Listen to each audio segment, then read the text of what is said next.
दोस्तों, हमें mummy papa इसलिए नहीं लेकर गए शादी में ताकि घर पर कोई घर का भी देखभाल करने के लिए होना चाहिए। इसलिए मम्मी पापा हमें शादी में लेकर नहीं गए। दोस्तों, शाम हो गया था और मैं किचन में खाना बना रही थी। तभी पीछे से मेरा भाई आता है और मुझे तेजी से पकड़ लेता है और बोलता है कि दीदी, आप बहुत ही ज्यादा हॉट लग रही हो। तभी मैं उसे बोलती हूँ, छोड़ पागल, यह क्या कर रहा है? मैं तो तेरी दीदी हूँ। फिर वह बोला, तो क्या हुआ? आप मेरी दीदी हो। कौन सा? हेलो दोस्तों, स्वागत है आपको हमारी आज की इस स्टोरी में। दोस्तों, वीडियो शुरू करने से पहले एक छोटी सी रिक्वेस्ट है। अगर आपको यह वीडियो पसंद आए तो वीडियो को लाइक कीजिएगा और चैनल को सब्सक्राइब कीजिएगा। मेरा नाम कविता है और मेरी उम्र 24 साल है। मैं देखने में बहुत ही खूबसूरत हूँ और बहुत ही ज्यादा बड़े बड़े मेरे नींबू हैं। मुझे देखकर हर कोई अपना गर्लफ्रेंड बनाने को सोचेगा, क्योंकि दोस्तों में इतना ज्यादा होता हूँ। आसपास के जितने लोग हैं, जब मैं कहीं जाती हूँ तो सब लोग मुझे घूर घूर के देखते हैं। इस बात से आप अंदाजा लगा सकते हैं कि मैं कितना सुंदर हूँ। मेरी फैमिली में टोटल 5 लोग हैं। मेरी मम्मी, पापा और मैं, और मेरे 2 भाई। मेरे एक भाई का उम्र 19 साल है, जिसका नाम विशाल है। दूसरे भाई की उम्र 14 साल है और इसका नाम साहिल है। दोस्तों, मेरा भाई और मैं एक अच्छे दोस्त हैं। विशाल अपनी दिल की सारी बात मुझे बताता, मैं भी उसको अपनी दिल की सारी बात बताती हूँ। दोस्तों, मैं बगल के गांव वाले एक प्राइवेट स्कूल में टीचर की नौकरी करती हूँ। जब भी मैं स्कूल जाती हूँ या फिर आता हूँ, तो जितना भी लोग चौराहे पर के हैं, सभी के सभी मुझे कुछ अजीब नजरों से देखते हैं। यह बात एक दिन मैं अपने भाई विशाल से बता रही थी। विशाल ने जो बोला, वह सुनकर मैं तो चौंक गई। विशाल बोला कि तुम इतना हॉट हो, तुम्हें देखकर कोई भी अपनी बाहों में लेने की सोचेगा। विशाल को मैं हंसते हुए बोली, चल झूठा, इतनी भी खूबसूरत नहीं हूं मैं, जितना तू बोलता है मुझे। फिर मैं विशाल से पूछी कि विशाल, तेरी गर्लफ्रेंड का क्या हुआ? विशाल ने बहुत ही दुखी होकर बोला कि दीदी, मेरी जो गर्लफ्रेंड थी आलिया मुझे धोखा दे दी है। फिर मैं अपने भाई विशाल को बोली, क्यों, क्या हुआ? तुझे धोखा क्यों दे दी? आलिया ने, तू तो उसे बहुत लव करता था। फिर विशाल मुझे बताया कि दीदी, मैं उसे प्यार तो बहुत करता था, लेकिन जब भी उसे डेट पर बुलाता था तो आने से मना कर देती थी। अब तुम्हें पता ही है कि एक 19 साल के लड़के को क्या जरूरत होती है। मैं हैरान में पड़ गई और पूछी कि भाई, वैसे क्या ही जरूरत होती है? एक 19 साल के लड़के को मुझे बताया, जैसे मेरा भाई विशाल मुझे बताने वाला था कि एक 19 साल के लड़के को क्या जरूरत होती है। तभी उसे समय पर मेरी मम्मी आ जाती हैं और बोलते हैं, चलो खाना रेडी हो गया है और खाना खा लो। फिर हम सब फैमिली वाले मिलकर के खाना खाने लगते हैं और हंसी मजाक करते हैं। तभी मेरी मम्मी बोलती हैं कि कविता, तू बड़ी हो गई है, कोई अच्छा सा लड़का देखकर तेरा शादी करवा देना चाहिए हमें, ताकि हम लोगों को भी छुट्टी मिल जाए। एक जवान बेटी को घर में रखना कितना बड़ी पाप होता है। फिर मैं गुस्से से वहां से उठकर चली गई।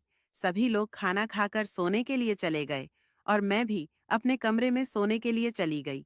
सुबह का टाइम हुआ, पापा अपने जॉब पर चले गए और मम्मी खाना बना रही थी। मैं भी खाना खाकर स्कूल में पढ़ने जाने वाली थी। तभी मेरे बुआ का कॉल आता है और वह बोलते हैं कि मेरे बड़े बेटे का शादी है, तो आप सभी घर वाले मेरे घर पर आ जाओ। यह सुनकर मैं बहुत खुश हो जाती हूँ।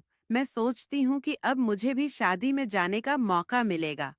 दोस्तों, शादी के 15 दिन पहले ही बुआ ने कॉल करके बता दिया था, बुआ के बेटे का शादी है। तो सभी घर वाले शादी की तैयारी में जाने के लिए अपने अपने लिए कपड़े और सभी सामान लेने लगे। तभी मैं मम्मी से पूछी, मम्मी, मैं नहीं जाऊंगी क्या? मम्मी बोली, तुम और विशाल घर पर रहोगे, मैं और तेरे पापा और साहिल शादी में सिर्फ जाएंगे। फिर दोस्तों, 15 दिन कुछ इस तरह बीत गया कि हमें पता ही नहीं। अब वह दिन आ गया था जिस दिन मम्मी पापा और साहिल को शादी में जाना था। सुबह के समय मम्मी पापा और साहिल बाइक से बुआ के घर चले गए। दोस्तों, हमें मम्मी पापा इसलिए नहीं लेकर गए शादी में ताकि घर पर कोई घर का भी देखभाल करने के लिए होना चाहिए। इसलिए मम्मी पापा हमें शादी में लेकर नहीं गए। दोस्तों, शाम हो गया था और मैं किचन में खाना बना रही थी। तभी पीछे से मेरा भाई आता है और मुझे तेजी से पकड़ लेता है और बोलता है कि दीदी, आप बहुत ही ज्यादा हॉट लग रही हो। तभी मैं उसे बोलती हूँ, छोड़ पागल, यह क्या कर रहा है? मैं तो तेरी दीदी हूँ। फिर वह बोला, तो क्या हुआ? आप मेरी दीदी हो? कौन सा मैं आपके साथ कुछ कर रहा हूँ? बस कमर तो ही पड़ा हूँ। मैं बोली, तुझे पता है, कमर पैर पकड़ने से अंदर से कुछ अलग ही तरह का फीलिंग आने लगता है। फिर मेरा भाई विशाल बोल, तो आने दो ना, जो होगा मैं देख लूंगा। फिर मैं उससे पूछने लगी, भाई तूने बताया नहीं कि 19 साल के लड़के को क्या जरूरत होती है? भाई, जो सामान आपकी कमर के नीचे है, वही हर लड़के को जरूरत होती है। तब मैं उससे पूछने लगी कि क्यों तेरी गर्लफ्रेंड वह नहीं दे रही थी क्या? फिर भी साल फिर नीचे करके बोला और थोड़ा मतलब देखने में वह दुखी लग रहा था। बोला, दीदी, तुम क्यों बार बार उसकी बात करती हो? उससे मेरा ब्रेकअप हो गया है।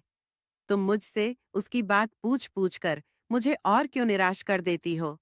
दीदी, तुम उसकी बात छोड़ो ना।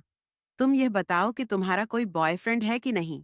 फिर मैं बोली कि मैं नहीं चाहती हूँ कि मम्मी पापा का सिर नीचा करूं। तुझे तो पता ही है कि हमारे गांव में हमारे मम्मी पापा का नाम कितना ज्यादा है। इसीलिए मैं किसी को अपना बॉयफ्रेंड नहीं बनाती हूँ, ताकि उस हमारे मम्मी पापा का इज्जत न काम हो। फिर विशाल बोल, तो दीदी, जब आपका मन करता होगा तो आप क्या करती हो? मैं विशाल से बोली, तू चुप रहेगी कि नहीं, या तेरी शिकायत मम्मी पापा से कर दूं? मेरा भाई विशाल बोला कि मुझे पता है कि आप मेरी शिकायत नहीं करोगी, इसीलिए तो मैं आपसे पूछ रहा हूँ। बता दो ना दीदी कि जब आपका मूड करता होगा तो आप क्या करती हो? विशाल मेरे से बहुत ही ज्यादा जिद कर रहा था। तब मैंने सोचा कि लाओ मैं बात ही देता हूँ।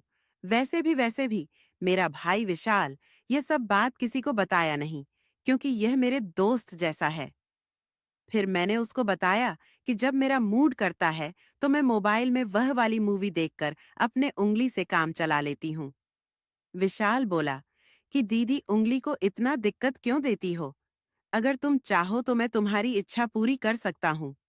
तुम्हारा भी काम हो जाएगा और किसी को भी पता नहीं चलेगा। फिर मैं हंसते हुए उसको गाल पर एक झापड़ मार देता हूँ। विशाल इस बात से गुस्सा होकर अपने रूम में चला जाता है। बातें करते करते खाना कब बन गया पता ही नहीं चला। फिर मैं खाना लेकर के उसके रूम में जाती हूँ तो वह मुझसे गुस्सा होकर सोने की नाटक करता है। फिर मैं जाकर के उसके साथ रजाई में घुस जाती हूँ। फिर वह उठकर बैठ जाता है। फिर मैं उसके गोदी में बैठ जाती हूँ। यह सब बात सुनकर वैसे भी मेरे मन में कुछ अलग तरीके से विचार आने लगे थे, इसलिए मैं अपने आप को रोक न सकी और ना चाहते हुए भी अपने भाई के साथ वह सब करने के लिए तैयार हो गई। फिर मेरा भाई और मैं सुबह के 4 बजे तक वह सब की है जो एक पति पत्नी करते हैं। दोस्तों, मैंने अपने भाई के साथ इसलिए की थी ताकि हमारे मम्मी पापा का इज्जत हमारे गांव में बदनाम ना हो और मेरा भी काम हो जाए और मेरे भाई का भी काम हो जाए। और मेरे भाई का जब से ब्रेकअप हुआ था तब से वह बहुत ही दुखी रहता था। इसलिए मैं चाहती थी कि वह इतनी छोटी सी बात के लिए दुखी ना रहे, क्योंकि मेरा भाई मेरे दोस्त के समान था और मैं अपने दोस्त को कभी भी दुखी देखना नहीं चाहती थी और मैं सोचती थी कि वह हमेशा खुश ही रहे। अब जब भी मेरे भाई का मन होता था तो हम दोनों अपने रूम में जाकर के वह सब कर लेते थे जो एक पति पत्नी को करते हैं। तो दोस्तों, आज की कहानी आपको कैसी लगी?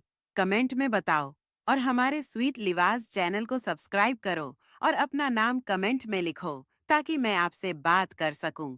सब्सक्राइब कर दो। धन्यवाद।